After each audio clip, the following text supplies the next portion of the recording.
दोस्तों नमस्कार, स्वागत है आप सभी का online India first YouTube channel पे। जैसा कि दोस्तों आप जानते हैं, किसी भर्ती संबंधित कोई भी जानकारी होती है रियल ऑथेंटिक आप सभी को ऑनलाइन इंडिया फर्स्ट चैनल के माध्यम से दी जाती है। इस वीडियो में हम बात करने वाले हैं यूपी टीईटी 2023 के नोटिफिकेशन को लेकर, साथ ही हम बात करेंगे खंड शिक्षा अधिकारी भर्ती के बारे में।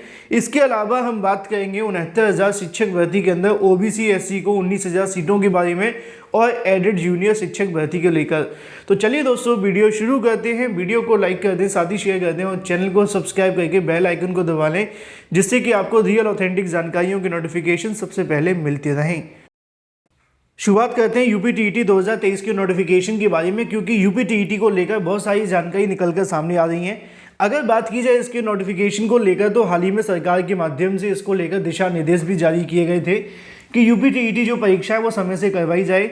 एनसीटीई के अनुसार साल में 2 बार यूपी टीईटी या फिर टीईटी परीक्षा होनी चाहिए, लेकिन हमारे प्रदेश के अंदर एक बार ही टीईटी परीक्षा होती है। और उससे बुरी बात यह है कि शिक्षक भर्तियों के विज्ञापन एक बार भी जारी नहीं हो पाते। लेकिन ऐसे में अगर बात की जाए यूपी टीईटी 2023 की नोटिफिकेशन के बारे में, इसको लेकर कई समाचार एजेंसियों के माध्यम से लगातार नई नई जानकारियां देखने के लिए मिलती रहती हैं। इसी के संबंध में अगर बात की जाए, एक और मीडिया एजेंसी और बड़े बड़े न्यूज़ चैनल के माध्यम से जानकारी निकल कर सामने आती है। मैं आपको जो सही होगी वही आपको बताऊंगा। पहले आप इस जानकारी को देखें जिसमें लिखा है कि यूपी टीईटी 2023 का नोटिफिकेशन इंतजार जारी है, अप्रैल में हो सकता है आपका एग्जाम। फिर से जानकारी यहाँ पे अप्रैल को लेकर देखने के लिए मिली है, जिसके लेकर नीचे लिखा है कि उत्तर प्रदेश शिक्षक पात्रता परीक्षा यूपी टीईटी को लेकर जो एग्जाम है वो अप्रैल के अंदर करवाए जाने को लेकर संभावना है। जानकारी देखने के लिए मिल रही है कि यूपी टीईटी को लेकर जो अभ्यर्थी बेसब्री से इंतजार कर रहे हैं उत्तर प्रदेश एजुकेशन बोर्ड के माध्यम से सरकारी और सरकारी सहायता प्राप्त स्कूलों के अंदर प्राइमरी अपर प्राइमरी टीचर पदों के लिए भर्ती की पात्रता परीक्षा यानी कि यूपी टीईटी को लेकर आयोजित की जाती है। और इसको लेकर जो नोटिफिकेशन होगा इसी महीने यानी कि फरवरी के अंदर जारी कर दिया जाएगा। जैसा कि आप सभी के सामने लिखा हुआ है कि माना जा रहा है कि बोर्ड के माध्यम से यूपी टीईटी का जो नोटिफिकेशन होगा फरवरी 2023 के अंदर कभी भी जारी कर सकता है। इसके साथ अगर बात की जाए परीक्षा के बारे में, तो उनका कहना है कि अप्रैल के अंदर देखने के लिए मिलेगा।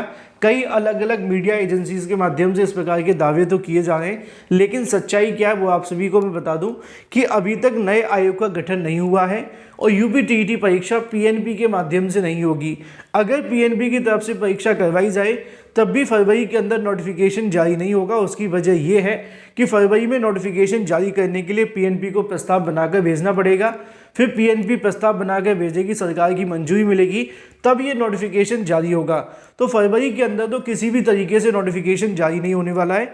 लेकिन हाँ, ये हो सकता है कि अगर सरकार नए शिक्षा सेवा आयोग को मंजूरी दे दे अप्रैल के अंदर, और जैसे ही मार्च के अंदर, और मार्च के बाद आप सभी के सामने जो यूपी टीईटी परीक्षा को लेकर नए शिक्षा सेवा आयोग के माध्यम से नोटिफिकेशन जारी कर दिया जाएगा। फिलहाल अभी तक ऑफिशियल तौर पे यूपी टीईटी की अगर बात की जाए तो कोई भी तारीखें ना फरवरी के अंदर देखने के लिए मिली और ना ही मार्च के अंदर। अभी इस परीक्षा को होने में आपको महीनों इंतजार करना पड़ेगा। कम से कम मान करके चलें 1 या 1.5 महीने तो बड़ी आसानी से। जब तक नए शिक्षा सेवा आयोग के गठन को मंजूरी नहीं मिल जाती तब तक यूपी टीईटी के आवेदन या फिर जो परीक्षाएं आपको देखने के लिए मिल रही है सोशल मीडिया या फिर जो भी आप सभी के सामने मीडिया है वो पूरे तरीके से भ्रामक है। अभी इन पे आप विश्वास नहीं कर सकते हैं। बात कर लेते हैं अपनी अगली अपडेट के बारे में, जो कि संबंधित है खंड शिक्षा अधिकारी भर्ती को लेकर। बीएड करने वाले छात्रों की ड्रीम भर्ती के बारे में। इसमें पदों की संख्या बेशक कम देखने के लिए मिलती है, लेकिन ये किसी सपने से कम नहीं होती है, क्योंकि आमतौर पर अभ्यर्थी शिक्षक बनने की तैयारी करते हैं, लेकिन शिक्षक बनते बनते अगर उनको अधिकारी बनने का मौका मिले तो इससे अच्छी बात क्या हो सकती है। पदों की संख्या कम होने के बावजूद भी इसमें जो आवेदन होते हैं आमतौर पर शिक्षक भर्तियों से ज़्यादा देखने के लिए मिलते हैं। पिछली बार जब ये वैकेंसी निकाली गई थी तो 309 पदों के लिए 5.5 लाख छात्रों ने आवेदन किए थे, लेकिन कोविड के चलते परीक्षा देने सिर्फ 2.5 या 3 लाख अभ्यर्थी ही पहुंच सके थे। एक बार फिर से अगर बात की जाए खंड शिक्षा अधिकारी के बारे में, जानकारी देखने के लिए मिली है कि यूपीपीएससी के माध्यम से इसको लेकर काम करना शुरू कर दिया गया है। रिक्त पदों का अधियाचन पहले से यूपीपीएससी के पास आ चुका है।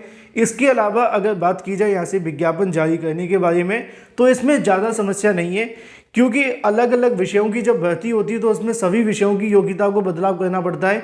लेकिन खंड शिक्षा अधिकारी सिर्फ एक योग्यता वाली भर्ती है, जैसे कि आपके पास बीएड होना चाहिए और इसके समकक्ष होना चाहिए। समकक्ष को लेकर यूपीपीएससी के माध्यम से जल्दी यहां से निस्तारण किया जा रहा है। जानकारी देखने के लिए मिली है कि खंड शिक्षा अधिकारी भर्ती को लेकर भी यूपीपीएससी अब काम करना शुरू कर चुका है और आने वाले मार्च के अंदर इस भर्ती को विज्ञापन जारी करने की तैयारी कर रहा है। अगर सब कुछ ठीक रहता है तो खंड शिक्षा अधिकारी भर्ती का विज्ञापन मार्च में जारी करने को लेकर यूपीपीएससी के माध्यम से पूरी तैयारियां की जा रही हैं और अगर ये तैयारी सफल होती हैं तो मार्च में ही आपके जो आवेदन है वो देखने के लिए मिल जाएंगे। प्री और मेंस के आधार पर आपकी परीक्षा देखने के लिए मिलेगी।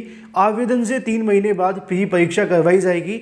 तो ऐसे बीएड अभ्यर्थी जो खंड शिक्षा अधिकारी भर्ती को लेकर इंतजार कर रहे हैं, योग्यता के अंदर थोड़ा बदलाव देखने के लिए मिलेगा, लेकिन बीएड वाले छात्र पहले भी एलिजिबल थे, अभी भी एलिजिबल रहेंगे और आने वाले मार्च महीने के अंदर इस भर्ती को लेकर विज्ञापन भी आपके सामने बहुत जल्द देखने के लिए मिलने वाला है। कई यूपीपीएससी के अधिकारियों की माने तो उनका कहना यह है कि यूपीपीएससी अब खंड शिक्षा अधिकारी भर्ती विज्ञापन निकालने को लेकर तैयारी शुरू कर चुका है और बहुत सारी औपचारिकताएं करनी बाकी हैं जो कि इसी फरवरी के महीने के अंदर पूरी कर ली जाएंगी। सब कुछ ठीक रहा तो मार्च में आपका इंतजार खत्म हो जाएगा। तो ये आप सभी के लिए बहुत बड़ा बेकअप कॉल है। जाग जाइए, उठ जाइए। खंड शिक्षा अधिकारी में 1 सीट चाहते हैं तो अपनी प्रिपरेशन शुरू कर दीजिए। बात कर लेते हैं अपनी अगली अपडेट के बारे में जो कि संबंधित है 69,000 को लेकर। कई दिनों से अभ्यर्थी 69,000 को लेकर मुझे कमेंट करते हैं कि सर 69,000 शिक्षक भर्ती में क्या होगा, क्योंकि 6,800 के बारे में ऑर्डर रिजर्व कर लिया गया है। 6,800 सरकार ने माना था घोटाला हुआ है, फिर छात्रों ने कहा कि नहीं 19,000 सीटों का घोटाला हुआ है। इस मामले को लेकर अभ्यर्थी कोर्ट चले गए और कोर्ट में जाकर 19,000 सीटों के मामले पर ऑर्डर रिजर्व कर लिया गया। कई दिनों से अभ्यर्थियों के माध्यम से पूछा भी जा रहा था कि सर इसके बारे में थोड़ी सी जानकारी दी जाए कि क्या ओबीसी एससी वाले छात्रों को 19,000 सीटें दी जाएंगी। तो देखो, इसका सीधा सा जवाब यह है कि सरकार के माध्यम से 69,000 शिक्षक भर्ती में घोटाला स्वीकार किया गया है 6,800 का। अब ये 6,800 तो सरकार को देनी पड़ेगी। अगर कोर्ट इस बात के अंदर सहमत हो जाती है कि नहीं घोटाला 6,800 का नहीं 19,000 सीटों का हुआ है, तो फिर 19,000 सीटों को लेकर आपके सामने चीज़ें बनेंगी। लेकिन सवाल ये होगा कि कोर्ट 19,000 सीटें कैसे देगा। मान लीजिए अगर उसने घोटाला 6,800 का मान लिया तो अभी कहीं ना कहीं ये बात स्पष्ट नहीं हो पाई है कि 6,800 को नौकरी कैसे मिलेगी। क्या 6,800 वाले निकाले जाएंगे, फिर नए 6,800 को नौकरी मिलेगी, या पद जोड़े जाएंगे। पद जोड़ने को लेकर कोर्ट पहले भी सहमत नहीं थी। अगर होती तो 6,800 को नौकरी आज मिल गई होती। चूँकि 69,000 शिक्षक भर्ती की सारी सीटें पहले ही भर चुकी हैं, तो इसके अंदर बहुत पेचीदा मामला देखने के लिए मिलेगा। तो जो अभ्यर्थी ये पूछ रहे हैं कि 19,000 सीटें मिलेंगी कि नहीं, अगर 6,800 को लेकर कोर्ट सहमत हो जाती है तो 19,000 सीटों का घोटाला स्वीकार कर लेती सरकार और सरकार के ऊपर ये ऑर्डर दे देती कि आपने 19,000 सीटों का घोटाला किया है। तो वो 19,000 कैसे दी जाएंगी ये भी एक देखने वाली बात होगी। क्या 19,000 को निकाला जाएगा, फिर नए 19,000 डाले जाएंगे, या फिर अगर 19,000 पद जोड़े जाते हैं तो ये बहुत बड़ा नुकसान कहीं ना कहीं सभी के लिए होगा। हालांकि जिनके साथ घोटाला हुआ है उनके साथ तो पहले ही हो चुका है, लेकिन उनको भी नुकसान देखने के लिए मिलेगा जो नई भर्ती का इंतजार कर रहे हैं। फिलहाल बहुत पेचीदा मामला है और अभी इस पर कुछ कह पाना संभव नहीं है कि 19,000 सीटें मिलेंगी कि नहीं, क्योंकि अभी सरकार की तरफ से 6,800 का घोटाला स्वीकार किया गया है। काफ़ी लंबे समय तक ये बहस चली है। कोर्ट आने वाले कुछ ही समय के अंदर इस मुद्दे पर अपना अंतिम फैसला सुनाएगा और उसके बाद स्पष्ट होगा कि 19,000 सीटों को लेकर कोर्ट का क्या फैसला है। और सबसे बड़ी बात कि क्या अगर सीटें यहाँ से मान ली जाती हैं कि इतने पदों का घोटाला हुआ है तो इन पदों को कैसे एडजस्ट किया जाएगा, ये सबसे बड़ी चीज़ है जो कि अभी तक मेरे पूरे समझ के बाहर है। बात कर लेते हैं अपनी अगली अपडेट के बारे में जो कि संबंधित है एडेड जूनियर को लेकर। एडेड जूनियर शिक्षक भर्ती के बारे में कल एक सुनवाई देखने के लिए मिली थी। अभ्यर्थी पूछ रहे थे कि सर जानकारी दी जाए।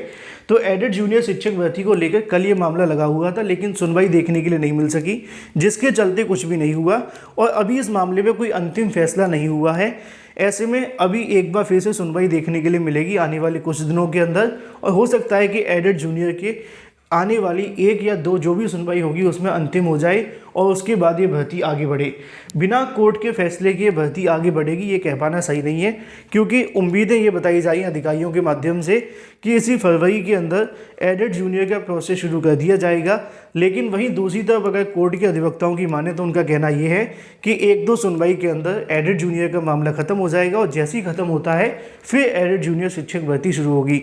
तो कल होने वाली सुनवाई में कोई खास देखने के लिए नहीं मिल सका, जिसके चलते मैंने आपको जानकारी नहीं दी थी। फिलहाल इस वीडियो के माध्यम से इतना ही। Thank you for watching this video.